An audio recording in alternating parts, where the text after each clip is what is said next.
మన ప్రభువును రక్షకుడైన యేసుక్రీస్తు వారి అతి శ్రేష్టమైన నామమునకు మహిమ కలుగునుగాక.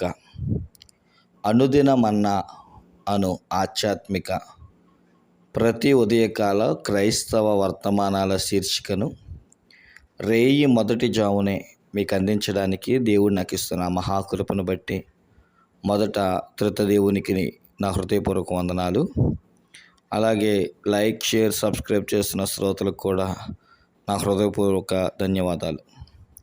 రండి దేవుని వాక్యాన్ని మనం ధ్యానం చేద్దాం. కీర్తనకారుడైన దావీదు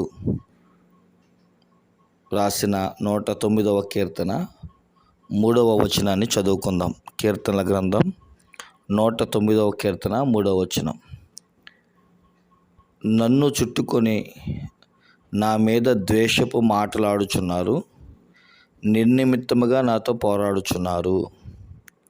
చదవబడిన వాక్యాన్ని మనం పరిశీలించిన వారమైతే భక్తుడైన దావీదు గురించి ఈ కీర్తన పరిశుద్ధాత్మ దేవుడు దావీదు ద్వారా రాయించిన మాటలు మనం ధ్యానం చేస్తున్నాం. ఇక్కడ దావీదు ఒక విశేషమైన మాట పలుకుచూ ఉన్నాడు. అదేంటంటే, నన్ను చుట్టుకొని నా మీద ద్వేషపు మాటలు మాట్లాడుచున్నారు, నిర్నిమిత్తముగా నాతో పోరాడుచున్నారు అంటున్నాడు. దావీదుకు శత్రువులు ఎక్కువ. ఒకరోజు తండ్రి శత్రువు అయ్యాడు, అన్నదమ్ములు శత్రువు అయ్యారు, తర్వాత కట్టుకున్న భార్య శత్రువు అయింది, పిల్లనిచ్చిన మామ శత్రువు అయ్యాడు, కడుపును పుట్టిన కుమారుడైన అబ్షాలోము శత్రువు అయ్యాడు. ఇలా చెప్పుకుంటూ ఉంటే దావీదు జీవితంలో శత్రువులు ఎక్కువే అని చెప్పుకోవాలి. కానీ ఇక్కడ ఒక శత్రుత్వం కనబడుతుంది. అదేంటంటే, నిర్నిమిత్తముగా అనే మాట మనం అక్కడ చూసాం. నిర్నిమిత్తము అనే మాట అర్థం ఏంటంటే, కారణం లేకుండా. అసలు ఎందుకు దెబ్బలాడుతున్నారో, అసలు దానికి కారణం ఏంటో ఎవ్వరికీ తెలియదు. ఈరోజు ఇది మీ కుటుంబాల్లో చూస్తున్నారా? అవునండి పాస్టర్ గారు, నా భార్య మధ్య, నా తోబుట్టువుల మధ్య, అన్నదమ్ముల మధ్య, స్నేహితుల మధ్య ఎక్కువగా చూస్తామండి. కొన్నిసార్లు ఎందుకు కోపడ్డారు అంటే చిన్న చిన్న అల్పమైనది, చిన్న కారణం, గొడవలు, భేదాలు, విభేదాలు. కాబట్టి ఈరోజు దావీదు గారి జీవితంలో జరిగినట్లుగానే కారణాలు లేని నిర్నిమిత్తమైన గొడవలు నువ్వు పడుతున్నావేమో. బైబిల్ గ్రంథంలో ఇలాంటి వాళ్ళు చాలామంది ఉన్నారు. మనం ఒకసారి ఆదికాండం 30వ అధ్యాయం 1వ వచనం చదివితే ఇక్కడ భార్యాభర్తల గొడవ కనబడుతుంది. వీళ్ళు గొడవ కారణం ఏంటి అని ఒకసారి మనం ఆలోచిస్తే ఏమీ లేదండి. యాకోబుకి 2 భార్యలు. ఈ 2 భార్యలు అక్క చెల్లుళ్ళే. కానీ మొదట మామగారు మోసం చేసి అక్కనిచ్చి వివాహం చేశాడు. నిజమే కదా, ముందు పెద్ద కూతురు అవ్వకుండా చిన్న కూతురికి ఎలా పెళ్లి చేస్తారు? కాబట్టి ఈయన చిన్న కూతురిని ప్రేమిస్తే పెద్ద కూతురినిచ్చి పెళ్లి చేస్తే ఈ పెద్ద కూతురి కంట రేచీకటి వ్యాధి, దాన్ని కండ్లు జబ్బు వ్యాధి అని కూడా పిలుస్తారు. రేచీకటి, రాత్రిళ్ళు సరిగ్గా కనబడదు, కళ్ళు చిన్నగా అవడం వంటివి. అయితే చూడండి, అక్కడ ఆదికాండం 30వ అధ్యాయం 1వ వచనంలో మనం దీన్ని చదివే ముందు ఏముంటుందంటే, లేయాకి అప్పటికి 4 మగపిల్లలు పుడతారు. రూబేను అని, అలాగే మనం చూసిన వారమైతే రూబేను ఒకడు, షిమ్యోను ఒకడు, లేవి ఒకడు, యోధా ఒకడు. 4 పిల్లలు పుట్టిన తర్వాత చెల్లికి అసూయ వస్తుంది అక్క మీద. వెంటనే తన భర్త దగ్గరికి వెళ్ళి మాటలు చూడండి. రాహేలు తాను యాకోబునకు పిల్లలు కనకపోవడం చూచి తన అక్క యందు అసూయపడి, యాకోబుతో నాకు గర్భము నిమ్ము, లేని ఎడల నేను చచ్చుదును అనెను. యాకోబు కోపము రాహేలు మీద రగులుకొనగా అతడు, నేను నీకు గర్భఫలం ఇయ్యకపోయినా దేవునికి ప్రతిగా ఉన్నానా అనెను. ఇక్కడ 2 కనబడ్డారు మనకి. అందులో మొదటిది ఏంటంటే భార్యాభర్తలు. యాకోబు, రాహేలు వీళ్ళిద్దరూ దెబ్బలాడుకుంటున్నారు. అక్కను చూసి అక్కకి పిల్లల్నిచ్చావు, నాకెందుకు ఇవ్వవు అని. ఇదేమన్నా ఆట వస్తువు అనుకున్నావా పిల్లలు ఇవ్వడం? గర్భఫలం నీలో ఉంది లోపం, అంతే కదా. మరి తన అక్క దగ్గరికి వెళ్ళినప్పుడు అక్క గర్భవతి అయినప్పుడు, చెల్లెల దగ్గరికి వెళ్ళినప్పుడు చెల్లెలు కాకపోవడం కారణం ఏంటంటే చెల్లెల్లో లోపం ఉంది, అందుకని పిల్లలు పుట్టలేదు. లోపం రాహేలులో ఉంచుకొని యాకోబు దగ్గరికి వెళ్ళి నాకు పిల్లల్ని ఇస్తావా లేదా నన్ను చచ్చిపోమంటావా అంటే యాకోబుకి ఏం చేయాలో తెలియట్లా.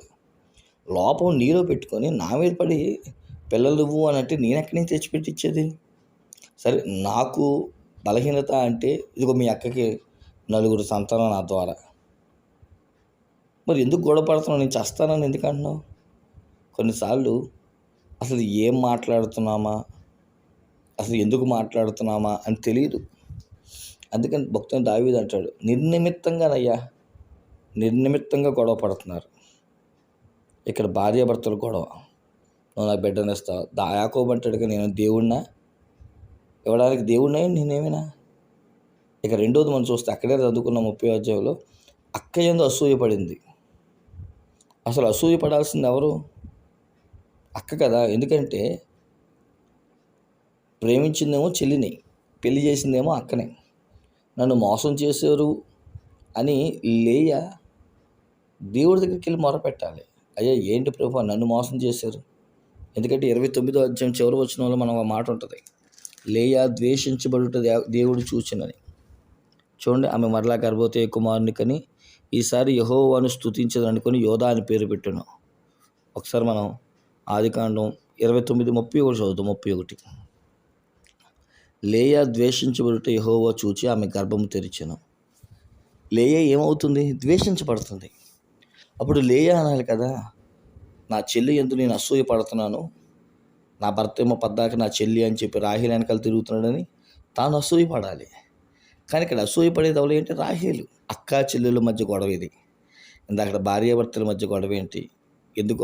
అసలు నిర్నిమిత్తంగా అసలు ఆ సమస్య ఏంటంటే ఏమీ లేదు, తనలో లోపం పెట్టుకొని భర్తను అంటుంది.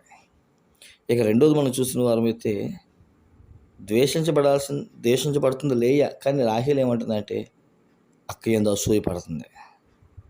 అయ్యో, అక్కకు చూపు సరిగ్గా లేదు, రెండోది మోసం చేశాను, నన్ను ప్రేమించే భర్తను నా అక్కకి ఇచ్చాను, అసలు సరిగ్గా కాపురం చేస్తున్నారు లేదా, సరిగ్గా ఉంటున్నారు లేదా భార్యాభర్తలని జాలి పడాలి. పోన్లో ఏదో ఒకటి అయింది, 2 బిడ్డలు ఇచ్చాడు లేదా 4 బిడ్డలు ఇచ్చాడు, సరే సంతోషంగా ఉంటే చాలు మా అక్క అనుకోవాలి. కానీ అక్క యందు అసూయ పడింది. చూసారా, దేనికి అసూయ పడుతున్నావు? కారణాలు. భార్యాభర్తలు గొడవ చూసాం, అక్క చెల్లెలు గొడవ చూసాం. మరొక గొడవ కూడా చూస్తే ఇది విచిత్రమైన గొడవ. ఇది మన ఆది పితరులు చేసిన గొడవ. ఆదికాండం 3వ అధ్యాయం 9-10 వచనాలు మనం చదివితే, ఏమండి, దేవుడు ఆదాముని కలగజేశాడు. ఒంటరిగా ఉన్నాడని చూసి తాను కూడా గాఢ నిద్రించి అవ్వనిచ్చాడు. అప్పుడు దాకా సరదాగా పాట, నా ఎముకలో ఎముక, నా మాంసంలో మాంసం అని. కానీ విచిత్రం ఏంటో తెలుసా? ఎప్పుడైతే ఆదాము లేని సమయంలో హవ్వ దగ్గరికి సాతానుడు వచ్చి ఆమెను పాపంలో పడవేసి తద్వారా ఆదామును కూడా పాపంలో పడవేశాడు. సాయంకాలపు చల్లపూట దేవుడు అంటే ఆదాము దగ్గరికి వచ్చి, ఆదామా నువ్వెక్కడా అంటే, అయ్యా నేను చెట్లు చోట్ల దాక్కున్నా. ఎందుకని? అవునయ్యా, అంజూరపు ఆకులు నేను కట్టుకున్నాను, నాకు సిగ్గు అనిపించింది. నేను తినవద్దన్న ఫలాన్ని తిన్నావా? అవునయ్యా తిన్నాను అని చెబుతూ ఒక చక్కని మాట అంటాడు. చూడండి, 3వ అధ్యాయము 11వ వచనం. అందుకే ఆయన, నువ్వు దిగంబడితో నీకు తెలిసిన వాడెవడు? నువ్వు తినకూడదు నేను నీకు ఆజ్ఞాపించిన వృక్షమును తింటివా అని అడిగాను. అందుకు ఆదాము, నాతో నుండుటకు నీవు నాకు ఇచ్చిన ఈ స్త్రీయే ఈ వృక్షఫలములు కొన్ని నాకు ఇయ్యగా నేను తింటున్నా. నేను చూసారా, నాతో నుండుటకు నీవు నాకు ఇచ్చిన స్త్రీ. అయ్యా నా భార్య అంటలా, నువ్వు ఇచ్చిన ఆవిడే, నువ్వు చేసిన ఆవిడే, నువ్వు జతపరిచిన ఆవిడే అంటూ ఏదో దేవుడేదో తప్పు చేశాడు అన్నట్టుగా వీళ్ళిద్దరిని కలపడం, తనకు భార్యనివ్వడం, తనకు జతనివ్వడం, ఏదో దేవుడిది ఏదో తప్పు అన్నట్లుగా. ఒక భక్తుడు దేవుడు చూడండి అలాగా ఒక భక్తుడు దేవుడిని పట్టుకుని ఎలా మాట్లాడుతున్నాడు, అసలు నిర్నిమిత్తం కాదంటారా? ఈరోజు క్రైస్తవ జీవితంలో ఇవే ఎక్కువైపోయినాయి. ఆ రోజు దావీదు అన్నాడు, ఆ రోజు లేయా అంది, లేదా రాహేల్ అంది, ఈరోజు ఆదామంటున్నట్లుగా నేడు కూడా మనం కూడా తప్పు మన దగ్గర పెట్టుకొని లోపాలు మనం చేసి కొన్నిసార్లు నిందిస్తూ ఉంటాం. ఒక విషయాన్ని గుర్తుపెట్టుకుందాం. ఈరోజు నేటి కాలం ముందు లోకమంతా జరిగేది ఏంటంటే నిర్నిమిత్తముగా పోరాటమే. ఈ నిర్నిమిత్తమైన పోరాటంలో మనం చేయవలసింది ఏంటంటే ప్రార్థన. భక్తుడైన దావీదు ప్రార్థన చేసినట్లు, లేదా దేవునికి తెలియజేసినట్లు, అయ్యా కారణాలు లేకుండా వచ్చే గొడవలకు గల కారణాలు, వాటిలో నేను విజయాన్ని సాధించినట్లు నాకు కృపద ఇచ్చామని ప్రభుని అడుగుదాం. అటు ధన్యత శిలువనాథుని ప్రభు మనందరికీ అనుగ్రహించులాగా ప్రార్థన చేసుకుందాం. మహాపరిశుద్ధుడు అయిన మా తండ్రి, మహోన్నతుడా, నీకే వందనాలు. నేటి లోకమంతా కూడా కారణాలు లేని గొడవలతో నిర్నిమిత్తంగా ఉన్నారు. దావీదుని ఎలాగైతే టార్గెట్ చేసి లేనిపోని నిర్నిమిత్తమైన గొడవలు పెట్టి ఇబ్బంది పెట్టాడో, అయినా అతను గెలవడానికి నువ్వు సహాయం చేసావు. మేము కూడా అలా గెలవగలిగే కృప, ధన్యత, దీవెన, ఆశీర్వాదం అల్లరికి దయచేయమని మహిమ ఘనత నీకే ఆరోపిస్తూ యేసు పరిశుద్ధ నామమున వేడుకొంచున్నాం మా పరమ తండ్రి. ఆమేన్. తండ్రి, కుమార, పరిశుద్ధ ఆత్మ దీవెన, ఆశీర్వాదం ఎప్పుడు ఎల్లప్పుడూ సదా రాకడ పర్యాంతము తోడేయుండును గాక. ఆమేన్. అందరికీ మరణాత.